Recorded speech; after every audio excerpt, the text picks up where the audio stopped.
রিমা রিমার জামাই মিল্লা সুরুজে বিয়ে করাইতেছে মানে এটা কি কইতেছস? পাশের গ্রামের এক গরিব মাইয়ার সাথে বিয়া দিতেছে। মোড়ল করে পতন করার লাইগা ছোট আম্মা একটা বাঘিনী আনছে। বাঘিনী মানে?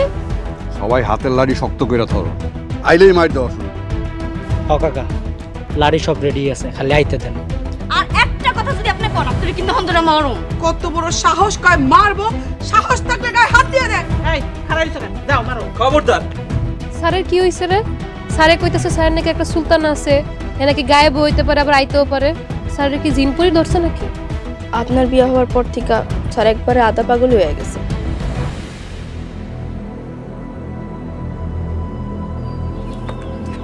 নতুন ভাবি, ও নতুন ভাবি, নতুন ভাবে বাইরে আসো, সুলতান আপু তোমারে দেখতে আইছে।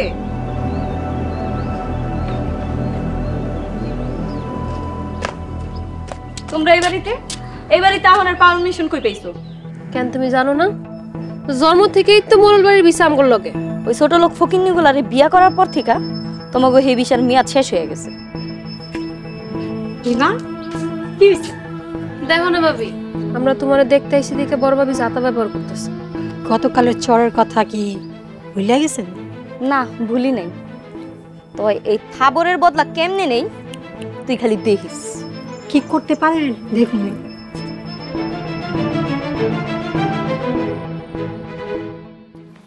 ভাবি তুমি কি বড় ভাবির মারছো? কালকে আমাকে ধাক্কা দিয়ে বাড়ি থেকে বাইর করে দিতে চাইছিল, পরে পরে পরে আমি থাম করে একটা মাইক দিয়ে দিছি। খুব ভালো কাম করছো, এতদিনে মোরল বাড়ির উপযুক্ত বউ আইছে বাড়িতে। আসো ঘরে আসো। না ভাবি, আজকে তোমারই দেখতে আইছিলাম, আরেকদিন আসবো না, আমরা যাই। আচ্ছা আবার আইসো। মোড়লরা কি জমি না খুব বাড়াবাড়ি করতেছে? হ্যাঁ চাচা, শুনতাছি সাদেকের জমিতে ওরা নাকি ঘর বানাইতে দিব না। আমি কই কি, ওই জমিতে ঘর না বাইন্দা মোড়লের আরো জমি কেনার চেষ্টা করো। এটা আপনি ভালো কইছেন চাচা, কিন্তু আব্বার যে জমিটা পছন্দ হয়েছে। পছন্দের আরো অনেক জমি পাইবা।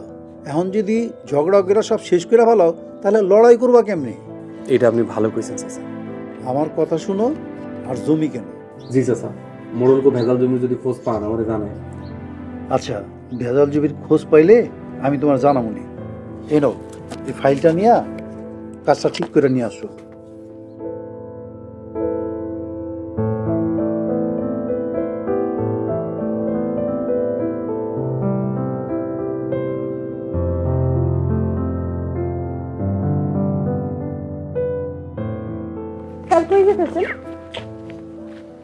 আমি হইলাম লাগাম ছাড়া ঘোড়ার মতো, কখন কই যাই নিজেও কইতে পারি না। স্যার আমি মনে হয় আপনার অনেক কষ্ট দিয়ে ফেলাইছি। আরে না না, কি কও এসব? এই পৃথিবীতে কেউ যদি একটু শান্তি দিয়া থাকে সেটা হইলো তুমি। আমি কবে আবার আপনার শান্তি দিল? তোমারে দেখলেই আমার শান্তি লাগে।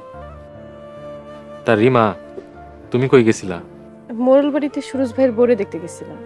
ভালো করছো, এই মোরল বাড়ির জন্য উপযুক্ত একটা বউ আনছে ছোট।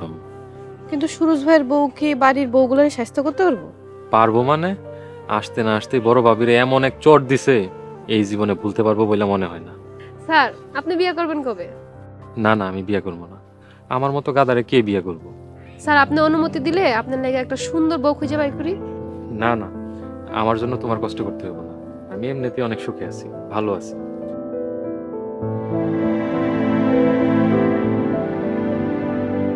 স্যার মনে হয় এই জীবনে আর কোনোদিনও বিয়ে করব।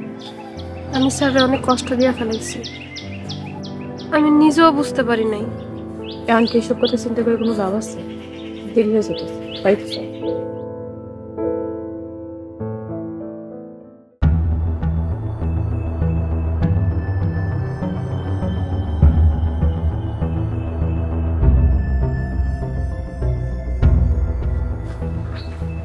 ভাইজান, করিম আর করিমের বউ এই দুইজনে মিলে সুরজ একটা বেদ্যপ মেয়া এই মোরল বাড়িতে বউ করে আনছে। হজাটা সুরজের বউ তোমাকে বড় বড় থাপ্পড় মারছে। ওই তোর বউ তখন কি করছিল? হাতে মেহেদি পরে বসে আছিল, তোর বউ থাপ্পড় মারতে পারে না? ভাইজান, গোপন সূত্রে জানতে পারছি সুরজের বিয়ে করাইছে রিমা আর রিমার জামাই। এইবার বুঝছস ওই ছোট লোকগুলা কেমন খেলা খেলতেছে?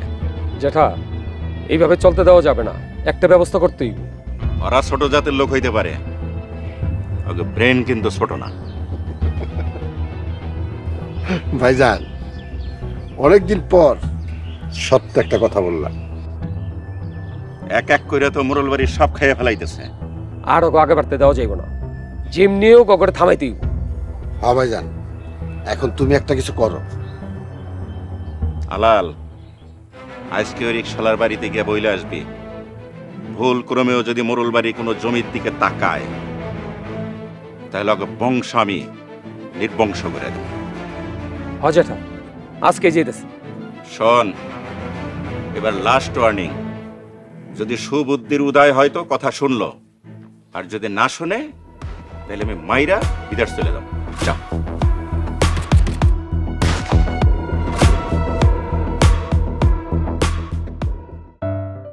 দেশ জুড়ে যে কোনো নম্বরে সর্বনিম্ন ক্যাশ আউট চার্জ শুধু নগদে।